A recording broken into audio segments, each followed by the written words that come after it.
What's up, y'all? This your girl J Renee with Prison Ride Radio. I hope that you're doing well.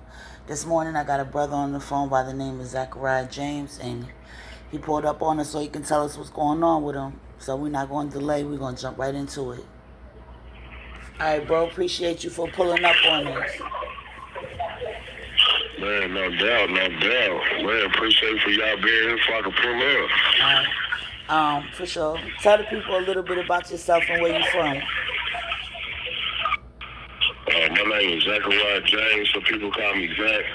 I'm from Indianapolis, Indiana, far east side of it. I'm 39 years old. I've been incarcerated, wrongfully convicted of a murder that was self-defense. I have children. I have family members that love me, care about me. I care about myself first and foremost. And God-fearing man, dealing with, being black in America, trying to give publicity to my case and trying to fight for my freedom and trying to put people on notice about the injustice that I've been served. All right, well, we're going to jump into that. We're going to jump right into that so people can know. So let's get right to it. You said that you are wrongfully incarcerated because it was self-defense and not what they charged you with. First, let me ask you, how long have you been incarcerated? I've been incarcerated since 2016. 2015? Okay, so almost 10 years.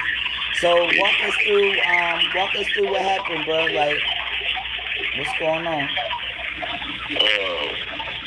Well, this is what happened. I had my child's mother. She was in an abusive relationship with this guy by the name of Anton Johnson, and he was kind of really jealous-hearted and envious, and she played into his jealousy and envy, and she wanted us to be back a couple. I just wanted my daughter out of a situation that was violent, and I didn't want my daughter around in domestic abuse. So she called me, asked me could I help her move. I helped her move. In the process of helping her move, she needed a vehicle. So I helped her get a vehicle. In the process of me helping her get a vehicle, I got a vehicle in her name also. I had her sign for it. I was just a co-signer on the vehicle, but I was utilizing the vehicle.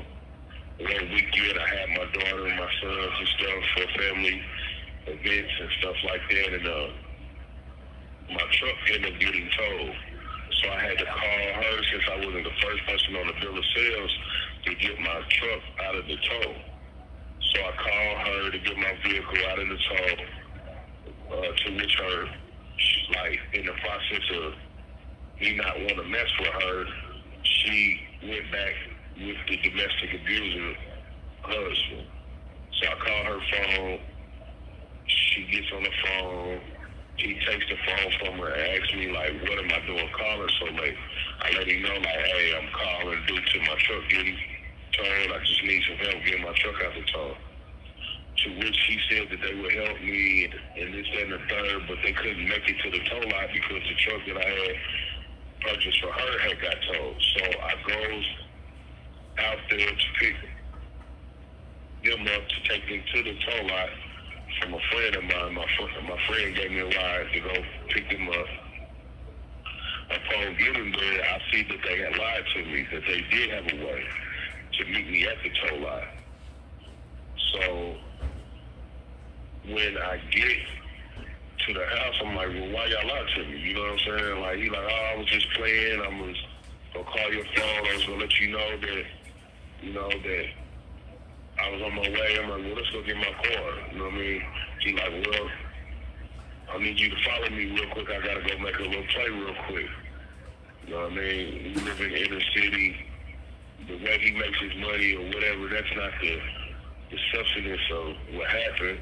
So we followed him to supposed to go make his money or whatever, but there's no interaction. There's no type of transaction. There's nobody coming to any cars, anybody getting out of the house, coming to a truck or anything. So the person who I'm riding with, taking mind you, it's like 3:30 in the morning. And the person that I'm riding with is like, hey man, can you kind of speed this up? You know, I got my girl, she calling me. You got 2 females in my car, because I had just left the club at the time. You know what I mean? And so I said, yeah, man, let me speed this up, man. Let me go see what's going on. So I get out of the vehicle and I go to the truck and I knock on the window. I ask like, what's going on? The guy rolls the window down and he says, get in the truck. I need to holler at you about something. I need to talk to you about something. So I get in the back of the truck. And so I get in the back of the truck, because he didn't know that the truck was in his wife's name for me. So when I get back in the back of the truck, he said, so now, bitch, tell me how long that this truck has been in your name for this nigga, talking about me. So immediately I'm on high alert, like, oh man, this is some domestic stuff I really didn't want to be a part of. She like, I just told you. She like, well, shit, is you fucking this nigga? You know what I mean? She like, no. He like, shit, you must be fucking this nigga. You got cars and trucks in your name for this nigga. Tell me you love this nigga. You love this nigga? I'm like, look, man, I don't want your girl, man. I don't want to. He like, nah, bitch, tell me you love this nigga. He like, bitch, I'm about to smoke this nigga. And he proceeded to grab a gun and try to turn around in the back seat to shoot me. At that point in time, I took my left hand and put it on his right elbow so he wouldn't be able to have the whole range of motion to turn around and shoot me in the back seat. She jumps out the front passenger seat of the truck and runs. As she's running, I'm tussling with this guy. Take in mind, this guy weighs 378 pounds. I grab my gun with my right hand, keeping his left arm at bay because I don't want him to shoot me in my face. And I fire in his side. I shoot approximately 3 times, and I jumps out the car, and he jumps out the car. He's steady trying to turn towards me and raise the gun up. Mm-hmm. I'm backing up towards the rear end of the truck, and I'm firing just out of fear because I don't know if I had even hit him in the car the way he's steady moving. You know what I mean? So I backs up and I shoot, and I eventually make it back to the car who gave me a ride to go pick them up. I get in the vehicle. Once I get in the vehicle, the people in the vehicle ask me, like, what happened? I say, listen, my baby mama husband just tried to shoot me. I don't know if he's still alive. I don't know what's going on. Just pull off. So we pulled off. Long story short, my baby mother was jealous. She has been jealous of other women, and she was mad that I wasn't messing with her. And the whole plot was for her to set me up to be killed by this man because I did not want to be with her and potentially put him in jail for the rest of his life. Now, race, I feel like, played a part in this. I didn't get incarcerated that day, but the very next day, since, you know, his death was on the news and people was talking about it was on the news, and my child's mother had told the news, I mean, not the news, but the detectives that I had murdered her husband. They had put they wanted me for a person of interest. Right. So they wanted me for a person of interest, and I was just, you know, I'm just kind of scared to go down there and talk to these people because, you know, in our community, police don't always serve us right, you know what I mean, or investigate things right. It's like, okay, lock him up. So long story short, a guy that was in jail in Marion County Jail calls her phone. And upon calling her phone, you know, the jail's recorded her phone calls, they all monitored and recorded, which I have a recording of it right here, right now. I have it transcribed, and on this jail recorded phone call, she was asked what happened. And when she replies, it says, the beginning of the phone call say, what's up, my nigga? She says, what's up? He says, man, that shit is crazy as fuck. She says, who told you? He said, Angie. And then she said, And he says, and they saying it on the news. And then she says, yep. He said, I know you're going through it. She says, I mean, he tried to kill me too, nigga. He said, they caught him? She said, nah, they ain't caught that bitch. They better hurry up and catch him, though. They better catch him before the streets do. Because if the streets catch him, he's a dead man. These little niggas around here are mad, dude. He acts like, what the fuck happened? She says, what happened was he was going to shoot back in his face. But the nigga shot the nigga in his back. He shot him in his back. He shot him in the back like a scary ass bitch. He said, he only shoot him once or what? She said, no, man, he shot a whole lot of time. I don't know how many times it actually hit him. I only seen one. I said I couldn't even go back over there. So I lay behind somebody's porch in the dark and called 911. Put a gun over my head, and then I realized I had mama put a gun in my pocket, and I put one in the chamber because I already knew, nigga, if he caught me out there, I didn't know if the girl had left him and he was out there running around high like me or what. And I didn't know, I mean, if he ran up on me, I knew it was me or him. You know what I'm saying? So I was definitely going to fight for my life. Like, Kool-Aid, I think Kool-Aid might have got a couple shots off too. He died with a gun in his hand. The guy asked her if he died with a gun in his hand. She said, hell yeah, that's what he said. He grabbed the door handle because he let Zach in and got in behind him, and Zach started talking crazy. Then Kool-Aid was like, man, what's all that loud shit? Zach grabbed the door handle to open the door, and that's when the first shot went off. And I took off running, but I think Kool-Aid might have got a couple shots off too. I don't know all that. I'm trying to talk to the detective. And I told him I need him to call me. I got a lot of questions.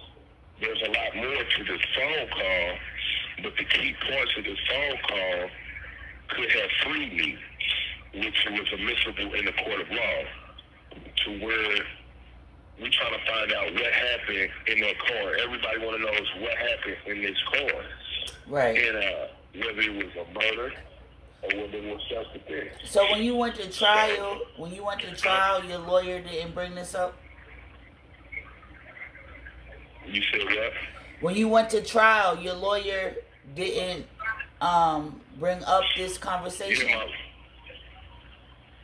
my lawyer did not submit this phone call as evidence. Had this phone call would have been submitted as evidence, it would have given the jury a chance to see that what she is up here saying now on the stand was a lie and was fabricated, and it was a conflicting story. And now what I'm saying on the stand, this phone call supports my innocence. Right. So why didn't your lawyer present it in court? Can you repeat the question? Why was it never presented in court? Did he give a reason as to why?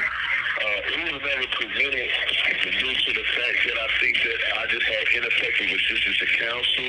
I believe that I was railroaded.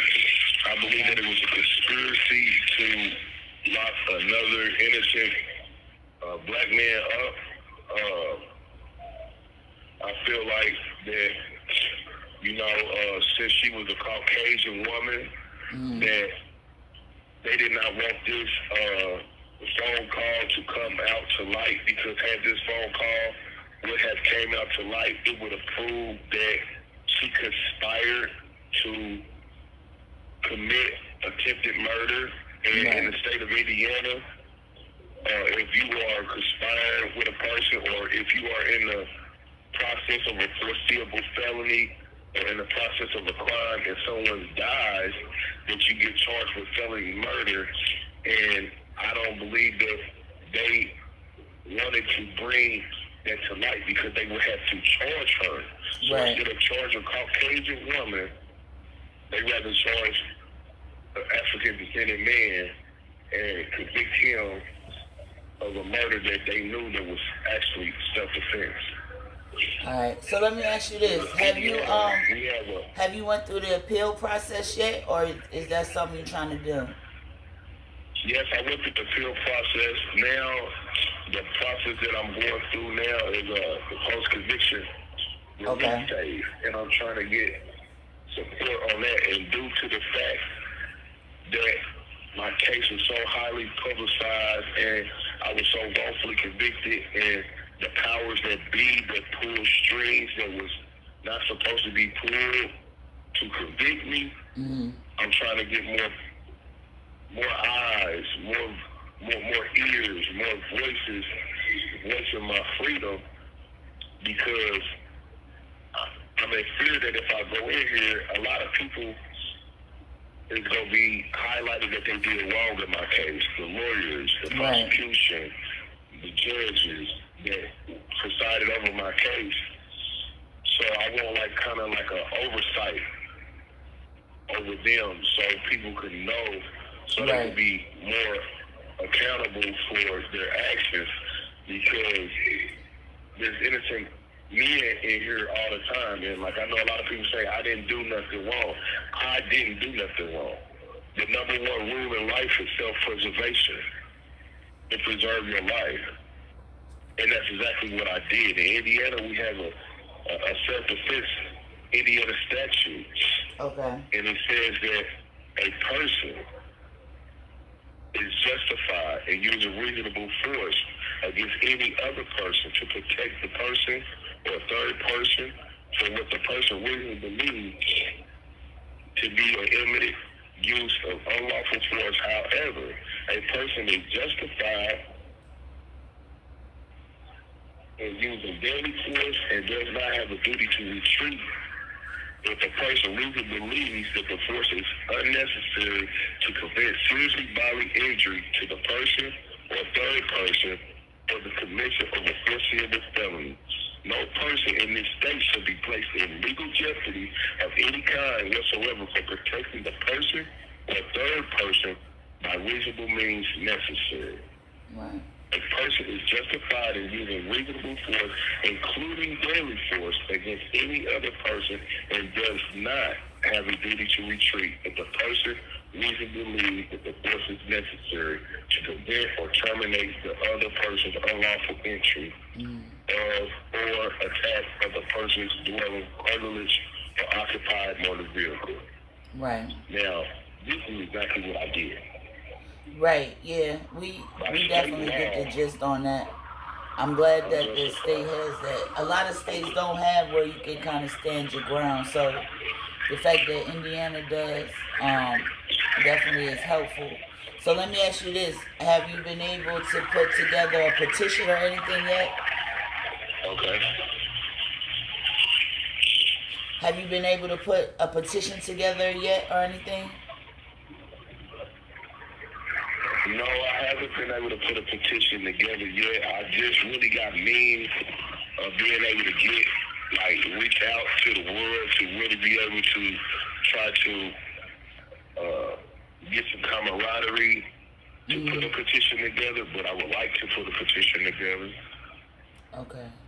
I want to give you an opportunity to let the people know how they can reach out to you if they need to, and just give you a moment to just talk to them so that they can get involved.